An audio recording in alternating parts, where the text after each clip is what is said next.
So after 5 specials and 2 full seasons of Doctor Who, we are once again in the limbo phase of not really knowing what comes next for the show. Whilst the War Between the Land and the Sea, the Sea Devil spin-off, is scheduled for later in the year hopefully, and it's very much certain that the Disney deal has come to an end, which I don't think has surprised anyone. But with the deal over, Who will either continue as normal or try to find a new streaming partner. My odds are currently on HBO Max, though there might be something else in the works. However, I'm not here to talk about all the boring deals in streaming rights because that is a conversation to be had elsewhere. I'm instead here to talk about some things that personally I would love to see in the next season of Doctor Who. It's looking more and more likely in my eyes at least that Billie Piper will be staying as the 16th Doctor for at least a couple seasons, and isn't just stunt casting, despite the fact that her inclusion was somewhat rushed due to reshoots. Anyway, I've tried to mix things up when talking about my ideas, including some behind the scenes stuff, as well as some stuff in regard to the story. So with that out of the way, let's dive in.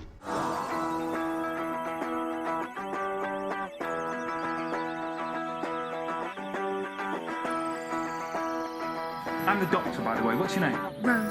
Nice to meet you, Rose. Run for your life.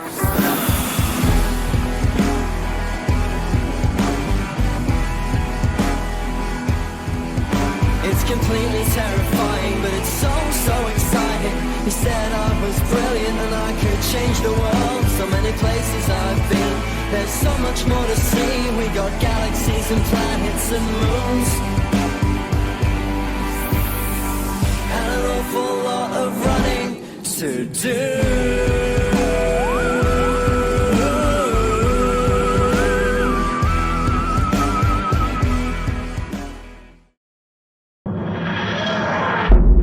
A new showrunner. Look, I love Russell T Davies. Without him, Doctor Who never would have been as successful as it was in this modern era. But a lot of people have begun seeing a lot of the faults in his work with this new era, and honestly, I can agree with a lot of the opinions currently out there at the moment. It seems to me at least that Russell went into this new era thinking that content and shocking moments that create conversation would be the key to making the show work in more of a social media age. Stuff like By Generation, Sutek, Omega, The Rani, this kind of stuff sort of proves the point in that regard. But when it comes to actually watching Who itself, that's not really the point. Television shows that are thriving today don't really have creatives who set out to create television that will generate content like Marvel or DC have done in the past. All these people set out to do is make some good television, regardless of whatever genre it is. Take Rivals, for example. Great characters, great writing, great soundtrack, and in the climate of today's media, and how a lot of people consume soap operas, a lot of people see Rivals through that lens. The book was written in the 80s, when soap operas were starting to enter the mainstream.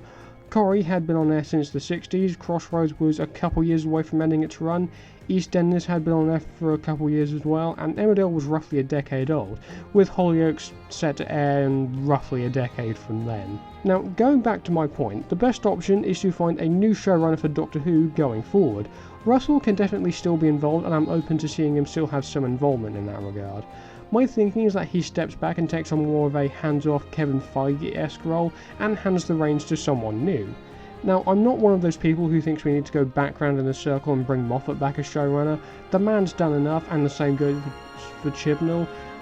As great as these three gentlemen were during their respective tenures, we need someone new to breathe some new life into Who that doesn't just scream fan service. If we were to get a new showrunner, then I think it should be someone who's got proven experience with being the head of the show, or someone who's worked on Who before.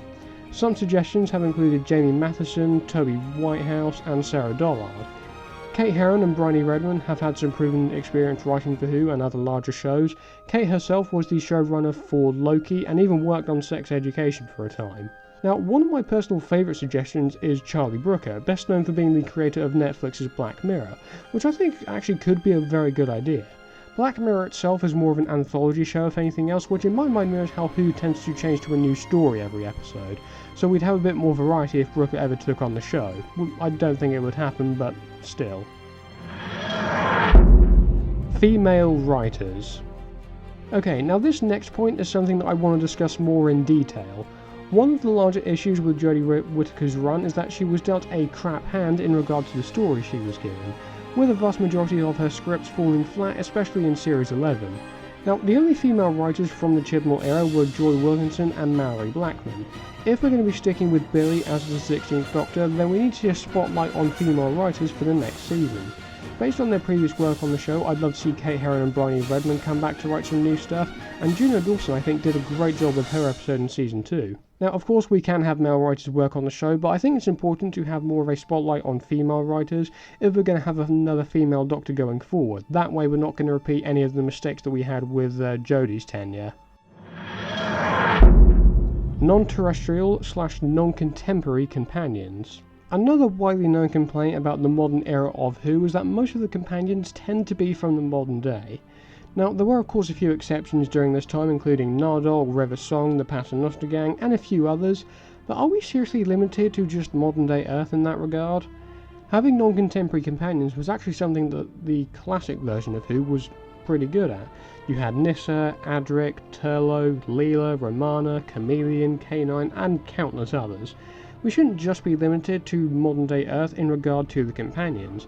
The audience surrogate role isn't just as simple as it used to be back in 2005 or 2010. You can be creative with the characters and give them something less generic. As far as I know, the Victorian version of Clara from the 2012 Christmas special was planned to actually be Eleven's next companion, but the BBC unfortunately shut that down. So we ended up with a modern version of Clara, which was still great because Jenna Coleman is terrific no matter what role she plays. But going into this next season, my hope is we'll get a companion either from a different time period on Earth, or maybe even from another planet entirely. I'm genuinely surprised that Russell hasn't done this yet with the new era, at least in regard to his companions. Adapt more expanded media.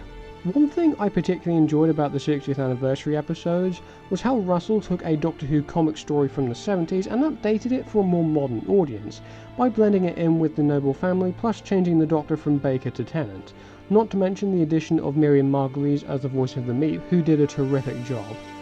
And given how successful this adaptation was, I for one would quite like to see more expanded media stories updated and rewritten for a modern audience.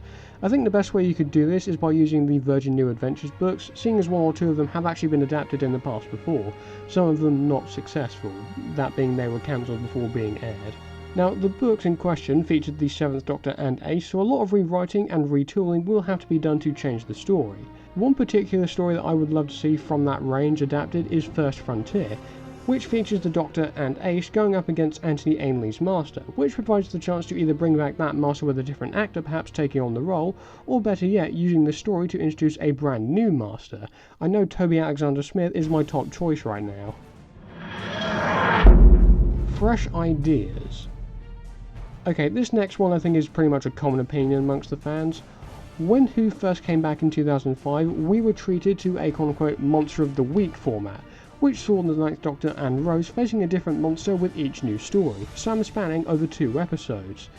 And for the next season, I would quite like to see something new done. Monster of the Week is a proven and successful concept, yes, but it's been overused quite a lot. I thought would quite like to see some more experimental ideas with some new writers. 2 of my favourite episodes from the most recent season weren't actually written by Russell. These episodes were The Story in the Engine, written by Inua Ellens, and The Interstellar Song Contest, written by Juno Dawson.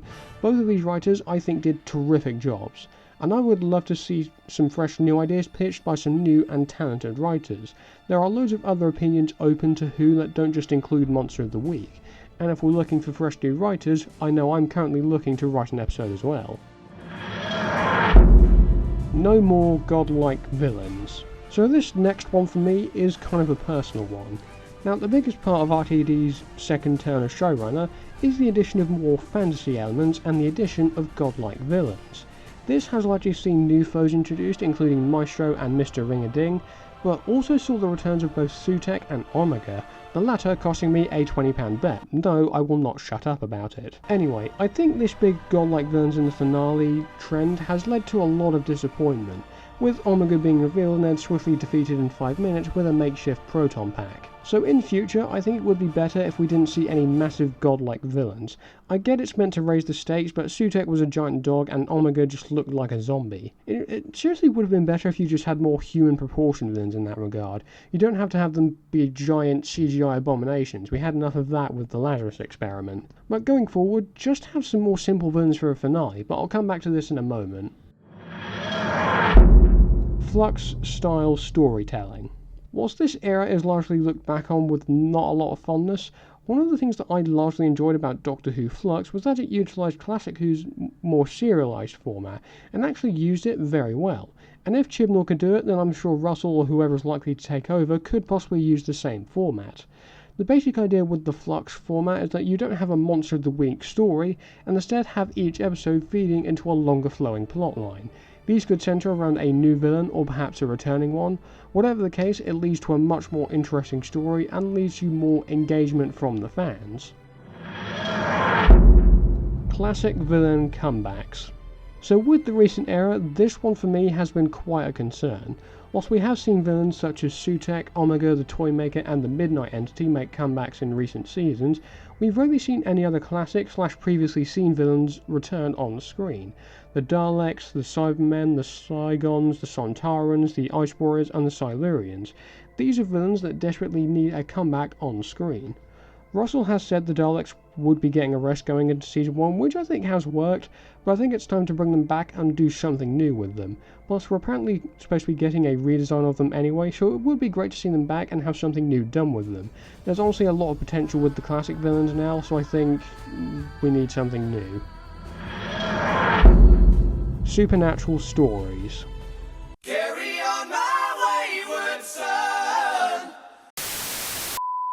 Now, before anybody asks, no, this idea is not on here just because of the Winchesters. Now, Who recently has been focused on more fantasy-style elements with the Pantheon and all these godlike villains showing up, but I think it's time we moved on to something a bit more appealing in my eyes. Now, Russell's original tenure actually had one or two stories that had more gothic / supernatural themes to them. These included the Shakespeare Code, Tooth and Claw, The Unquiet Dead, and The Idiot's Lantern. My idea is to actually bring a more gothic / supernatural edge to the show with some grounded and darker stories. With the big boom in more supernatural horrors thanks to the success of films like Ryan Coogler's Sinners, and especially the long-running success of a show such as Supernatural, I think it would be pretty beneficial to Who and the Bad Wolf team if we ended up seeing some more supernatural themed episodes. And I think it would even be more interesting if Billy's run on Who specifically was more supernatural themed regarding stories. I'd love to see the Doctor and their companion fighting off a cult of vampires, or better yet, fighting against some kind of demonic force. Some other options could include more demonic-like monsters, hellhounds, wendigos, chupacabras, the Four Horsemen. Stuff like that is what you can include in a more supernatural episode. If you really want to play up the supernatural themes even more, an even better idea could include introducing Van Helsing and having him fight Dracula alongside the Doctor in one story. When it comes to more gothic characters and ideas, the possibilities are quite limitless in my eyes. Bring back Matt Smith. Okay, now this one may seem extremely obvious from an outside perspective, but let me explain. Now look, I love Matt Smith, and he was the Doctor that I first watched properly, so he'll always hold a special place in my heart. However, I think we should wait a while before we see another past Doctor make a return, unless it's a Ruth Doctor spin-off or an 8th Doctor miniseries. Those are the only two exceptions in my eyes. Anyway, if this doesn't really concern past incarnations, then how exactly are we going to bring Matt Smith back? Well, that's quite a good question. Smith has actually said in the past that he'd love to come back not as a Doctor, but instead as the Master, and I for one would definitely be up for seeing something like that happen. The Master choosing to take on the face of a previous Doctor could definitely be interesting to see play out. Plus, Matt Smith and Billie Piper are friends in real life, so the chemistry in my mind would definitely be something amazing to watch play out on screen. But those are just some of the ideas that I would love to see implemented into Who come Season 3. If you guys have any other suggestions too, then feel free to drop them in the comments below. While you're at it, be sure to like this video and subscribe so you don't miss any future uploads like this one. Thank you all for watching, and I'll see you very soon.